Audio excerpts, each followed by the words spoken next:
Well, hello there, guys. It is Jill. I'm here with you for World Watercolor Month 2023. Thank you so much for joining me.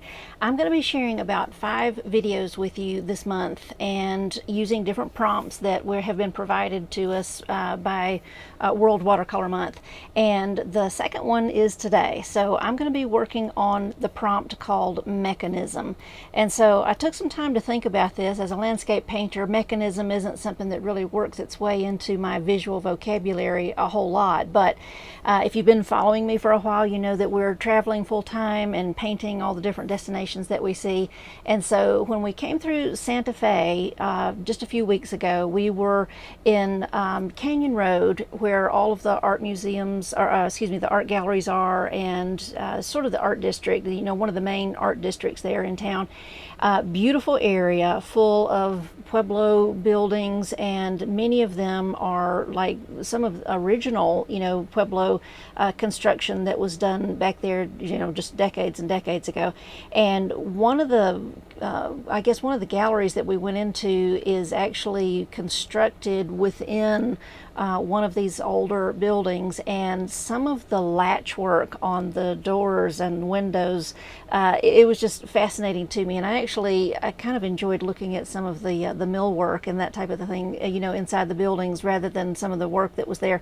So I thought, well, it'll be kind of fun to work on this today. So we've got this sort of old latch that we're going to be working with. And so if you're interested in, following along, with the other videos that I'm doing, and then artists are doing all kinds of videos all over YouTube this month. So make sure when you're in YouTube this month, go up to your search bar and type in, hashtag, let me make sure I've got it right, World Watercolor Month Video Challenge. It's a little bit of a mouthful, but I put it down there on the bottom of the screen. Just make sure you type it in right. You'll pull up lots of videos from artists all over, including mine, okay? So if you're interested in getting links for my videos specifically, there's some information for you down in the link, down in the video description. You're also going to have a reference photo and a sketch if you need it, for this particular project that we're doing today. All that information is down in the video description, so check it out so that you've got everything that you need, and let's get started on our painting today. All right, so I'm going to just kind of come over here to the work area. I've got a sketch prepared, and as I had mentioned before, the sketch is available for download in the video description, so you can get that if you need it or want it or feel like it's useful. It's there for you, as well as the reference photo. All right, so we're currently in Montana right now. It's a little bit dry, and so I'm finding that it kind of helps to sort of just spritz my paper, spritz my paints, a little bit of everything before I kind of get started. And to get started on this overall piece, I'm just going to do a major wash over the entire piece. All right, so a couple of things that I want to be mindful of. I'm using a Quin Gold here with a little bit of purple, just a tiny little bit, to sort of arrive at sort of this sort of a straw color, just a soft, ambiguous kind of tan off creamy color. And I kind of just want to put this all over my painting at one time. Now, one of the reasons that I'm really kind of doing this, I want to sort of tone the paper a little bit, because there aren't really any bright white highlights in here, but there is a lot of light happening. So I'm just putting this tan in the areas of my painting that I know have got some tone, and anything that's a little bit lighter, for instance, this little streak of it's millwork, it's the trim around the door jamb is what I'm trying to say. It's got a little bit of light on it, and then the light is kind of a little bit more over on the right hand side. In fact, let me get both pictures up here so we can see what we're talking about at the same time. So there's a lot of light shining over here on this side, so I kind of want to just get this sort of tawny tan color in here. I'm just kind of toning the paper a little bit and leaving some lighter areas where I think that the the light is going to be a little bit brighter. So just kind of laying that in there. And then where I think it is a little bit brighter, I'm getting some Hansa yellow and just putting that in there and kind of just going over that area a little bit with just a little bit of Hansa yellow. There we go. I'm just kind of toning the paper, and it's not super critical that you do this, but you can see I've got a warmer, you know, some yellow and tan in there just to sort of tone the paper a little bit. And I just think that adds a nice little base layer to start building some of our values on top of once we kind of get going here. All right, just cleaning the edge off, and this is very wet, obviously, but I want to kind of go ahead and start working into the paper just a little bit. I'm going to start by adding a little bit of salt. I want to kind of control it a little bit, so I'm just going to put the salt in my hand. It's just regular table salt. And over here especially in the section of the door, you know, where the wood is, I'm kind of laying the salt into that area right here in the beginning on purpose to just sort of get a little bit of that little starry texture happening with the salt. And I'm just going to kind of let that sit there for just a second. Just kind of, you can see how much, you can see how much salt I have put there. Not very much. I just kind of want it to, just a little bit there to give a little bit of texture. All right, let me adjust my light right quick while that's sitting there. I just want to make sure that I don't get those big blowouts on exposure again. There we go. All right. Get this back up here. So we got both elements going at the same time. Okay. All right. So the salt is kind of doing a little bit here, and you know, ideally you'd let this sit for as long as you needed to for it to kind of dry. I'm just going to go ahead and speed things up with the hairdryer just a little bit. And so if you have one and want to paint along, definitely go ahead and do that. I'm going to mute the sound. Okay, all right, so I have dried this a fair amount. There's still maybe a little bit of dampness in there, but it's enough that I can kind of brush the salt away. And I do have some just little mild textures in there where I sort of had put the salt in there. And I'm just going to kind of let that's just going to kind of be visible in there wherever it shows through on our next layers that we do. All right, so now I'm going to get into, I've got a few brushes here that I'm using. I'm just using a number 12 round. I have a Princeton 1/4" dagger that I'm using. I use this for a couple of reasons. It gives me a nice fine point, but I can also do some some interesting brush work with it as well. And then I do have a little rigger that I'm likely to use. And I've even got this. It's a bamboo quill with a sharp point on either end. And I use this just for a little bit of scratching and whatever might kind of come up. So I've kind of got those brushes at my disposal. So I'm going to actually, let's see, I've got one more. I have another 1/4" dagger that I use.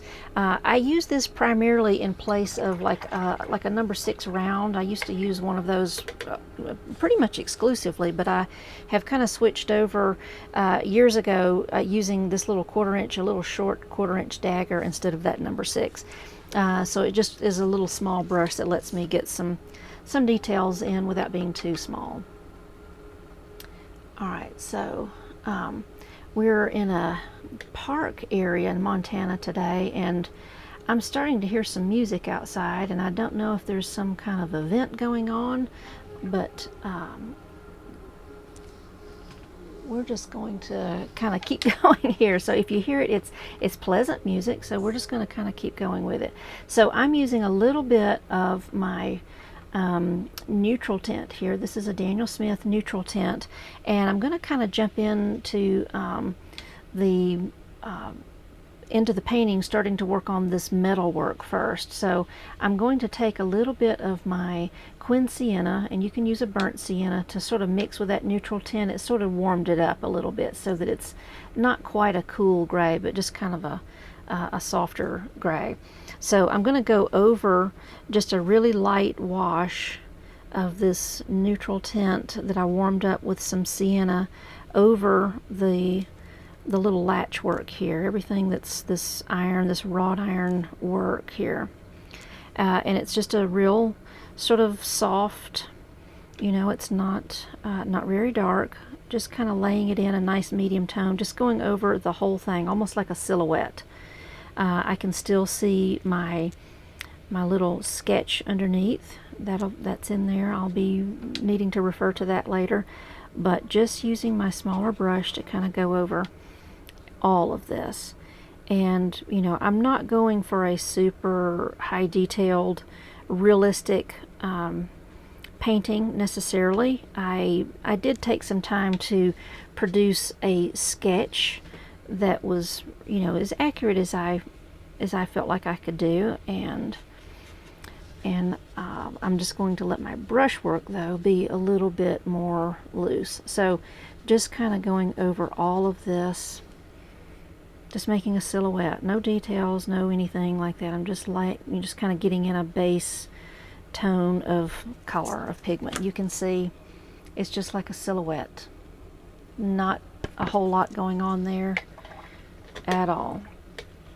All right, I'm going to put that to the side, and I'm going to get back into my larger, my number 12 round, and I kind of want to start working on the door. Okay, so we've got this beautiful, you know, it looked like in some places sort of some 3/4 sawn type wood. It was just really beautiful, but I'm using my Quin Sienna.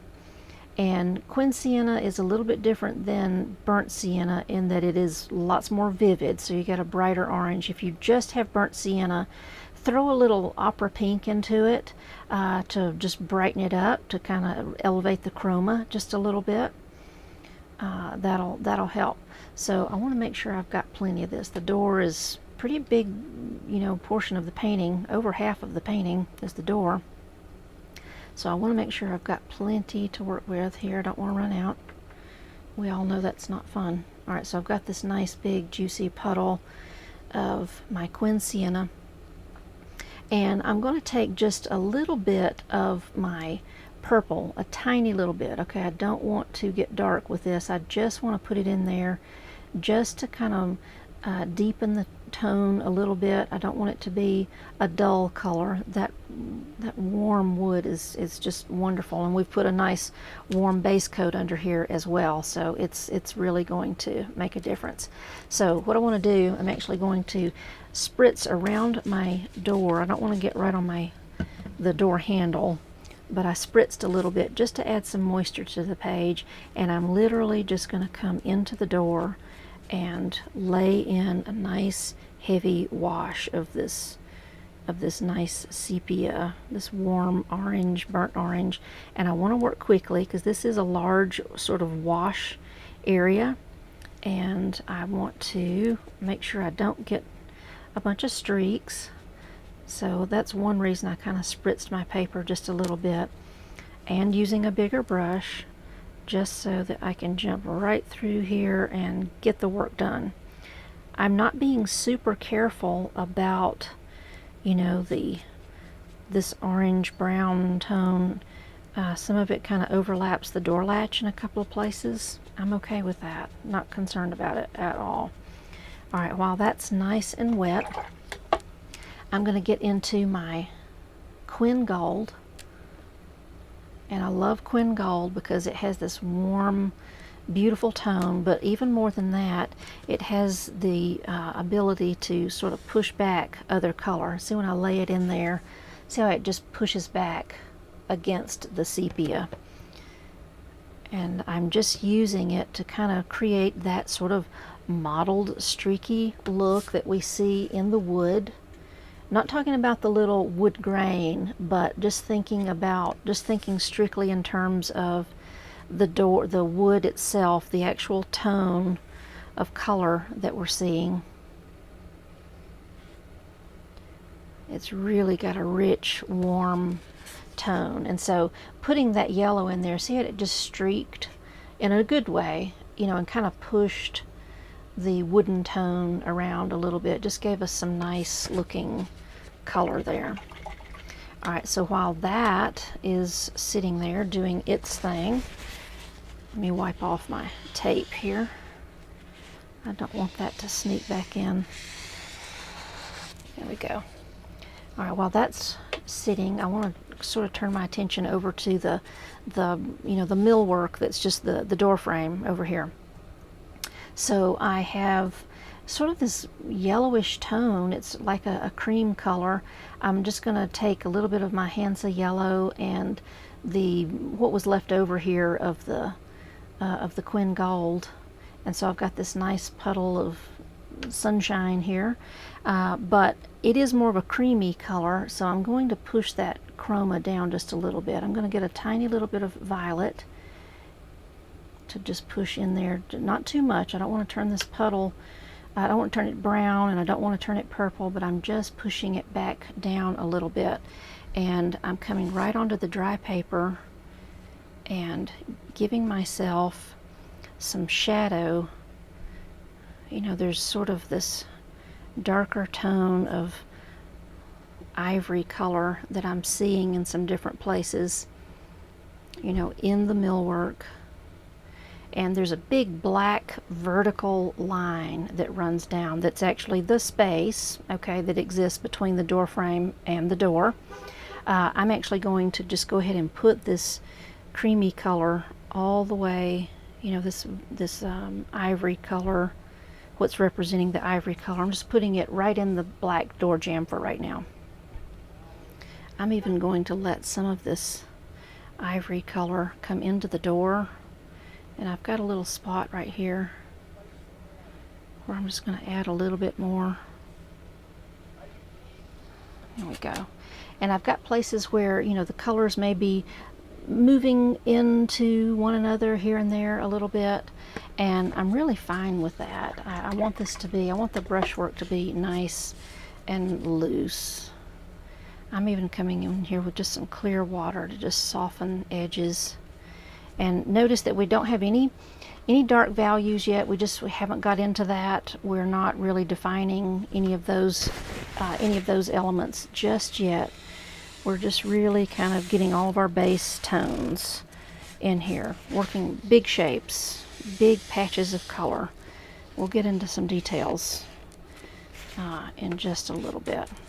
All right, so to kind of keep working on this, we need to start building some of our darker values. I do want to get some of the little indication of the wood grain happening, but everything is a little too wet for that. So let's take this and get it dry right quick. Okay, all right, so let's get back into it. I've got this dry. There may be some slight dampness, but we're pretty dry here. All right, so I'm going to get into a nice darker color for sort of tackling some of these shadows that I see. You know, the actual handle of the latch is making a big shadow onto the door, and if you'll notice, there's this vertical shadow that sort of runs up and down right here. I'm not going to include that shadow, and the reason being, it's a shadow that's being cast against the door from a nearby object that was not even involved in the door. It had nothing to do with the door, so it's a little bit confusing actually. So we're just going to omit that vertical portion of shadow, but the shadow that sort of sneaks around here, you know, from the latch, that one definitely makes sense. So we're going to include that. There's parts of shadow for the latch that appear sort of against the door jamb, and a little bit of shadow up in the top too. So now we're ready to start putting some darks in here. The shadow for the you know, for the latch. We want to get into some shading into the boards, a little bit of the wood grain, you know, just, you know, whatever we've got going on in here. So I want to really start with basically the same sort of sienna color that I started with the door. I'm using my Quin Sienna, and then I'm just going to deepen that, you know, deepen that value just a little bit with my purple. I'm using what am I using? I'm using Winsor Violet, sorry. So this is a Winsor Violet that I've actually got on my palette. And so just little bits at a time, and just to deepen that sienna. Don't want to get it too dark, but just a nice tone to come in and start, you know, creating the shadow on the door. Now, I'm going to do something a little bit different here. You know, I'm actually going to use the shadow color for the door into the latch. I'm going to start working it into the shadows for the latch as well. And so, you know, it may be a little odd, I guess, but there's a couple of reasons that I'm electing to do this. One, it kind of unifies the painting. You know, we're starting to build some dark values here, and if I take the dark value that belongs to the door and also assign that to the dark value that goes into the latch, it really kind of unifies the painting. It serves the painting well to sort of tie these two shapes together. You know, we've got the background of the door and then the latch itself, and using using one color in both instances really kind of works to tie the two shapes together. And by the way, I did not sketch the shadow here for the handle. I'm just freehanding this with my brush. If you feel the need to do a little sketch, that's totally fine. So I'm just going to keep working this dark, this darker sienna into the latch. You know, just treating it like it was a dark gray. You know, just using it in all the places that I would have, that I would put dark gray. You know, if I was, trying to work in that color scheme.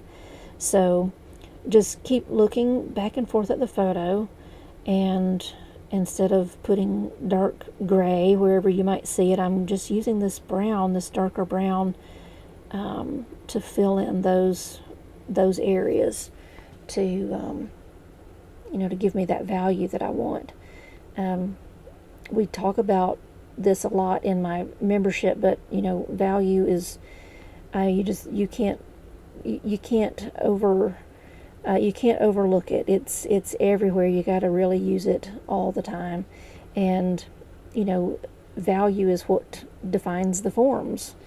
And really, it does not matter what color you're using, just as long as the values are there.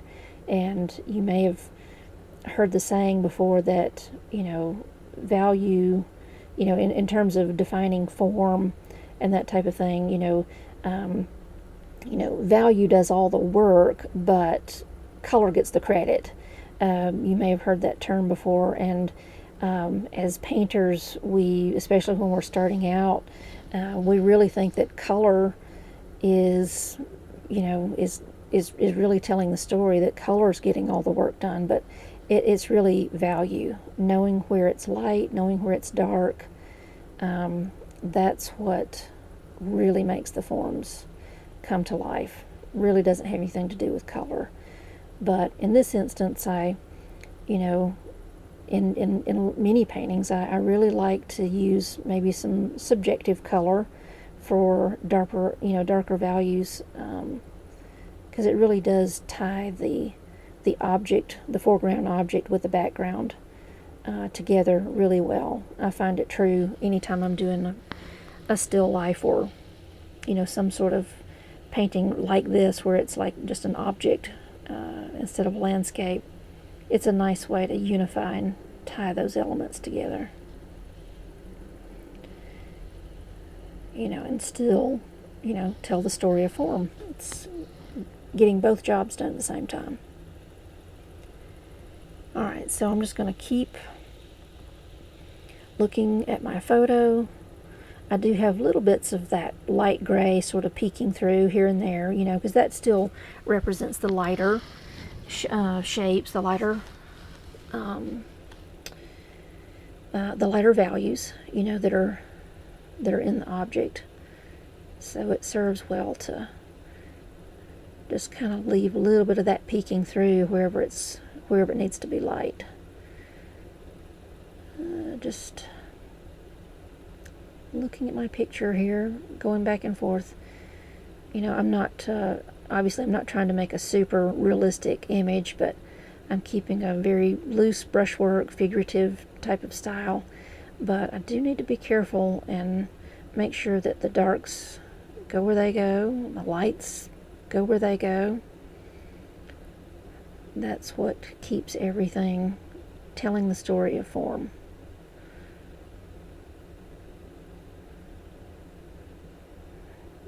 So, I think it's important for us as painters to, just think of ways that we can maybe you know, use subjective color, or even alter the way that we handle a subject in some way.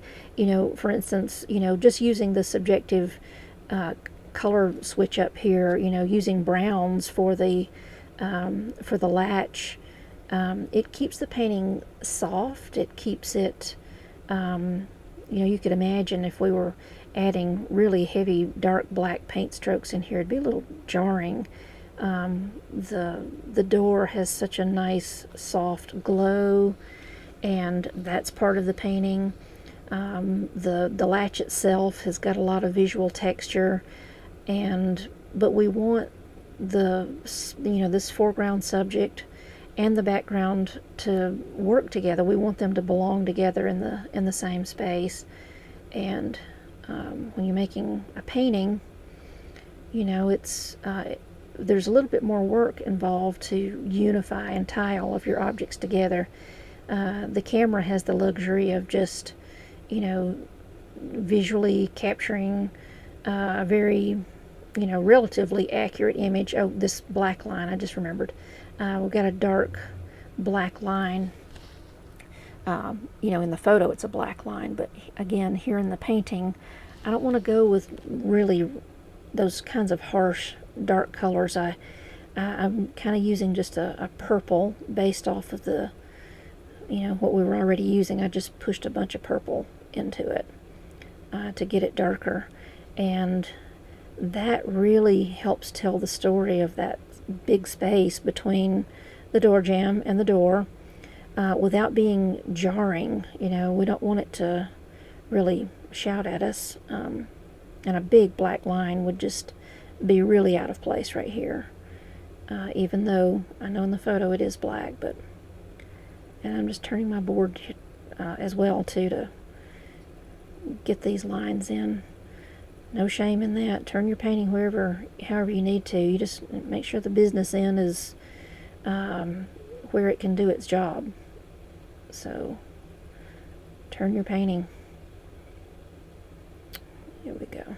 All right, so you can see, just wow, it just starts to pop already. Just it's the dark value that we needed, but it's not black. It's a color that serves the painting.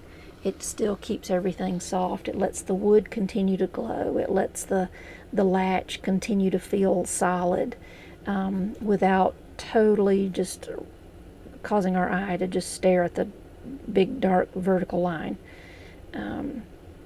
It all needs to work together. A painting is a lot like I definitely don't sing, but I do appreciate the value of a choral group, and everybody's really they've each got to do their respective part to serve the song, to really let it come across. And I'm being careful I don't want to get this dark value into that shadow that's on the door. It's its own value, and it does not need this dark value. I'm just using this dark value to push into all the metal parts of the latch. And again, just kind of looking through, hitting any little spot that needs a little extra boost of color depth there, or value depth. Just kind of keep going over everything. I'm keeping a loose brush, very figurative. I painted very realistically for many, many years, you know, as I was learning to paint. I was, you know, trained that way and did lots and lots of drawing, making sure everything was really, really accurate. And there's definitely value in that. But there did come a point in time where I wanted to have a looser brush. I wanted to clarify the forms, but with a more painterly hand, a more expressive hand. That's really what it comes down to. Is, see a little shadow right there, right in the door jamb. Let's see. I see Yeah, there's a little bit of shadow on the door jamb sort of under the latch. It's kind of a complex shape, but I'm just going to treat it with just a couple of strokes. You know, kind of squint and look at shapes, and that really helps to simplify. I'm just looking for maybe a little bit of something over there. Just quick brushwork. I don't want to, you know, overthink what's going on there. Maybe soften that just a little bit. Okay, so I think now this is my Princeton 1/4 inch dagger. I really love it for its nice sharp point. It lets me do fine line work, and I'm going to use it to do some of that, some of the pattern of the wood, but just thought of something right quick. I forgot there's 2 boards sort of in the background with a dark line between, right in there. I forgot that, so I'm just going to use a rigger to just get in there with some of this dark mixture, and just with confidence pop that right in there. I'm going to turn my board and get that in there. Always turn your board, and you know, and draw lines in what way is comfortable. I have to kind of go, you know, I do better side to side, you know, kind of a motion. Some people do better to like start and pull a line toward them. That's not for me. I think I want to get this just a little bit darker. I just popped a little bit more violet into that mixture that I already had, and working that through. I'm going to put it on this side too. There we go. All right, so that gets the whole, gets that in there. All right, so now I'm going to back to my little Princeton dagger, using the same mixture and very fine point. I've got a little bit of pencil line still showing through for wood grain and that type of thing. So just very lightly, very gently, I'm going to come in and start just kind of working up some of this wood grain. Very, very delicate, soft line. I don't want to overdo it, and I'm not trying to get super realistic with every little shape, every little speck. I'm just trying to kind of grab some of the major things that stood out to me a little bit. My brush is drying out a little bit, so I'm going to use the dry brush technique to just sort of smudge up some little, just kind of markings that I sort of see in the wood grain. Really soft. I don't want the wood grain to suddenly take over. The latch is the real star of the show, and we don't want the wood grain to suddenly come in and take over. So just looking back and forth at my photo, just some shadows. I just see them. I'm just going to go for it. I'm just going to lay them in. Trust that I see it. Trust that my hand will just put it in there. Just make these strokes confidently and go right over the shadow for any wood grain. I will say, before you get to this step, make sure that your shadow is done, that it's complete and exactly, you know, as dark as it needs to be, because it would kind of look really overworked to sort of come back in and try to fiddle with that shadow after having put these little fine, delicate lines over the top.